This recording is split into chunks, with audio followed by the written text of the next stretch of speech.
दिल का दौरा तब पड़ता है जब हृदय तक जाने वाली ऑक्सीजन युक्त रक्त प्रवाह रुक जाती है।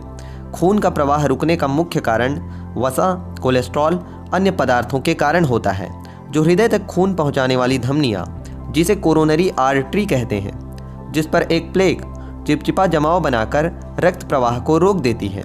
बाधित रक्त प्रवाह के कारण हृदय को ऑक्सीजन नहीं मिलता और यदि हृदय को ऑक्सीजन जल्द ना मिले तो हृदय की मांसपेशियां नष्ट होने लगती है, जिसके कारण इंसान की मृत्यु भी हो सकती है या कभी कभी ये माइनर अटैक के रूप में देखने को मिलती है। अगर आप इस स्थिति में इसका निदान कर लेते हैं और उपचार प्राप्त कर लेते हैं तो आपको कम ही नुकसान होता है, लेकिन आप इस स्थिति को गंभीरता से नहीं लेते तो आगे चलकर आपको ये गंभीर समस्या पैदा कर सकती है। हमारा हृदय एक ऐसा ऑर्गन है जो हमारे जन्म से लेकर मृत्यु तक काम करता है। मेडिकल की भाषा में हार्ट अटैक को MI यानी मायोकार्डियल इन्फेक्शन कहा जाता है। इसके बाद आपके मन में ये सवाल जरूर आ रहा होगा कि हार्ट अटैक के रिस्क किन लोगों को हो सकती है। इसमें ऐसे लोग शामिल हैं जिनमें सबसे पहला कारण है हाई कोलेस्ट्रॉल लेवल। अगर आपके शरीर में कोलेस्ट्रॉल लेवल अधिक है, तला हुआ खाना, जंक फूड का अधिक सेवन या खाने की दिनचर्या में लगातार परिवर्तन, इससे कोलेस्ट्रॉल लेवल शरीर में बढ़ता है, जिसके कारण धमनियों में ब्लॉकेज की समस्या पैदा हो जाती है। दूसरा कारण हाई डायबिटीज़। अगर आपका शुगर लेवल 130 mg/dl से ज़्यादा है तो आपको अपने शुगर लेवल को ध्यान में रखने की सबसे ज़्यादा ज़रूरत है।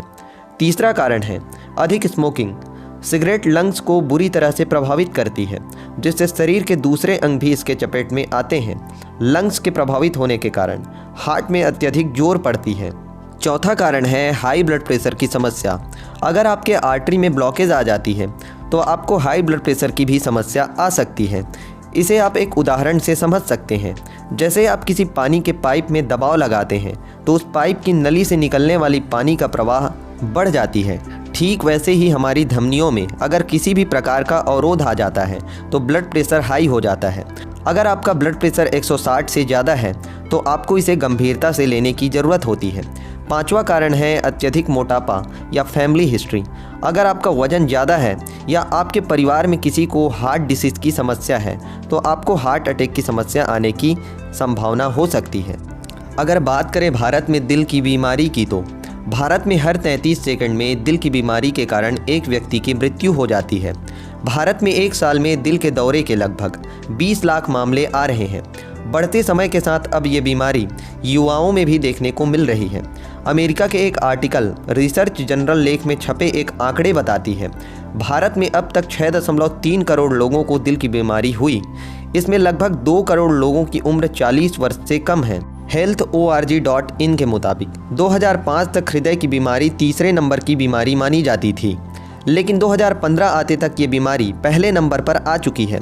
भारत में हृदय की बीमारी की संख्या काफ़ी तेज़ी से बढ़ रही है। दिल की बीमारी में मुख्य रूप से ये लक्षण शामिल हैं।